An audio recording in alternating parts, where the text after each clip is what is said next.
যারা বাড়াবাড়ি করছেন, যারা আমি রাজাকার বলছেন, বাংলাদেশের বিভিন্ন শিক্ষা প্রতিষ্ঠানে পড়ছেন,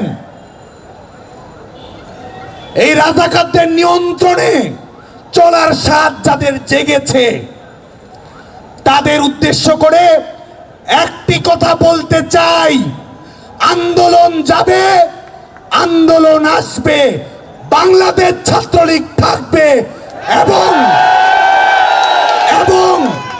সবকিছুই মনে রাখা হবে, সবকিছুর জবাব দেওয়া হবে।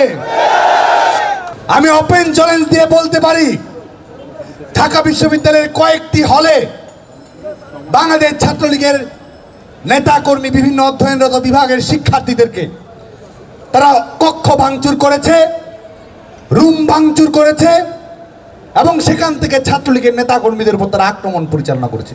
শহীদুল্লাহ হলে আপনারা সবাই যান, বাংলাদেশের সকল গণমাধ্যমের বন্ধুদেরকে আহ্বান জানাবো, ছাত্রলীগের নেতাকর্মীদের কক্ষ তারা কিভাবে ভাঙচুর করেছে। বাংলাদেশ ছাত্রলীগের পরও দায়িত্বশীলতার পরিচয় দিয়েছে, অনাকাঙ্ক্ষিত ঘটনা এড়াতে চেয়েছে, অপ্রীতিকর অবস্থা যেন না ঘটে সেই লক্ষ্যে আমরা সোচ্চার ছিলাম এবং একই সঙ্গে রাজাকারের প্রেতাত্মাদের রাজনৈতিকভাবে প্রতিরোধ করার জন্য আমরা ঐক্যবদ্ধ ছিলাম। আমরা সুস্পষ্ট হয়ে বলছি, এই প্ল্যাটফর্মে আর কোনো সাধারণ শিক্ষার্থী নেই, এই প্ল্যাটফর্মে আর এই ইস্যুভিত্তিক আন্দোলনকারী নেই, এই প্ল্যাটফর্মে যারা রয়েছে তারা আমি রাজাকারদের প্রেতাত্মা। এই প্ল্যাটফর্মে যারা রয়েছে তারা কোটা সমস্যার সমাধান চায় না, তারা প্রজন্মকে বিভ্রান্ত করে রাজাকারের রাজনীতি বাংলাদেশে পুনর্বাসন করতে চায়। সে কারণেই আজকে বাংলাদেশের ছাত্র সমাজকে, বাংলাদেশের বিভিন্ন বিশ্ববিদ্যালয়ে অধ্যয়নরত প্রত্যেকটি শিক্ষার্থী বন্ধুকে আমরা আহ্বান জানাই, আপনারা সবাই শান্তিপূর্ণভাবে বিশ্ববিদ্যালয়ে কলেজে অবস্থান গ্রহণ করুন, লেখাপড়ার পরিবেশটি সুন্দরভাবে রাখার চেষ্টা করুন। এই মুহূর্তে কোনো কোটা নেই, তারপরও কিসের জন্য এই নৈরাজ্য?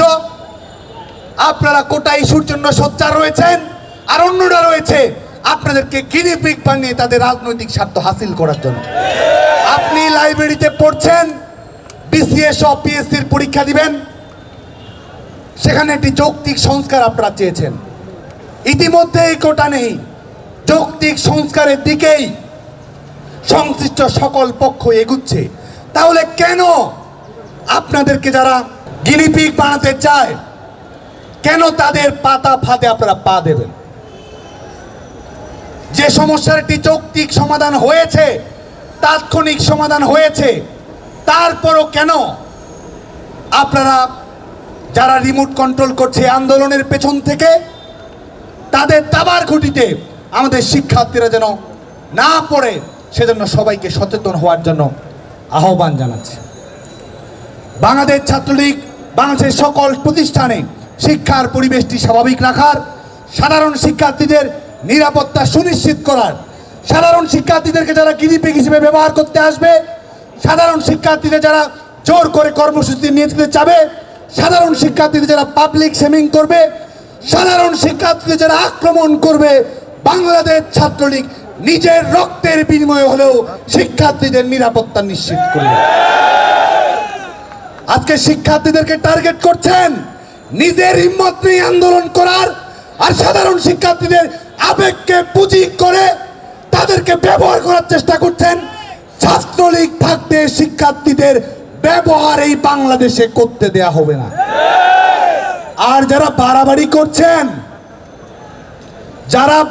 করছেন, যারা আমি রাজাকার বলছেন, বাংলাদেশের বিভিন্ন শিক্ষা প্রতিষ্ঠানে পড়ছেন, এই রাজাকারদের নিয়ন্ত্রণে চলার স্বাদ যাদের জেগেছে, তাদের উদ্দেশ্য করে একটি কথা বলতে চাই, আন্দোলন যাবে, আন্দোলন আসবে, বাংলাদেশ ছাত্রলীগ থাকবে এবং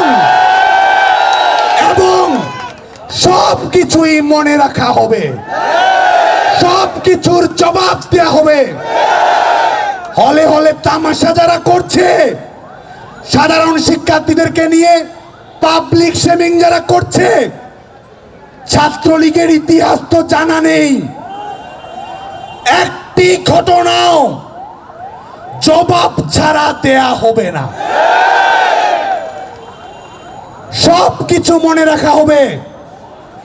সে কারণেই, এবং এটিও মনে রাখবেন, কোথায় কে কি করছেন না করছেন সব কিছু আমরা দেখছি, জানছি, অবগত থাকছি। যা করবেন বুঝে শুনে কাজ করবেন। অযৌক্তিক উপায়ের দিকে যদি পা বাড়ানোর চেষ্টা করেন, রাজাকারদের ফাঁদে যদি কেউ পড়েন, আর ইস্যু ভিত্তিক আন্দোলনকে যদি ভিন্ন খাতে প্রবাহিত করার চেষ্টা কেউ করেন, তাহলে মনে রাখবেন, একদিন যাবে, 2 দিন যাবে, 3 দিন যাবে, 4 দিন যাবে, 5 দিনও যাবে, তারপরেও ছাত্রলীগ থাকবে। এবং তখন আমরা দেখে নেব কত ধানে কত চাল হয়, বাংলাদেশ ছাত্রলীগ দেখে নেবে। একই সঙ্গে আমরা বাংলাদেশের সকল সাধারণ শিক্ষার্থীকে শান্তিপূর্ণভাবে যৌক্তিক ইস্যুতে ইস্যু ভিত্তিক শান্তিপূর্ণ কর্মসূচি দেওয়ার জন্য আহ্বান আমরা জানাবো। কোথাও কোনো অনাকাঙ্ক্ষিত ঘটনার জন্য না ঘটে সেই আহ্বানটি আমাদের থাকবে। এবং শিক্ষার্থীদের যে যৌক্তিক চাওয়া পাওয়া, আমরা আবারও বলছি, বাংলাদেশের প্রত্যেক শিক্ষার্থীর কানে এটি আমরা পৌঁছে দিতে চাই। বাংলাদেশ ছাত্রলীগ যৌক্তিক সংস্কার চায়। যৌক্তিক সংস্কারের জন্য শিক্ষার্থীদেরকে আমরা সবচেয়ে গুরুত্বপূর্ণ মনে করেছি, সে কারণে তাদের মতামত চেয়েছি। তাদের মতামত আমরা সংশ্লিষ্ট সকল পক্ষের কাছে তুলে ধরব। এলো খবরের কাগজ, নিখাদ, নির্ভীক, নিরপেক্ষ।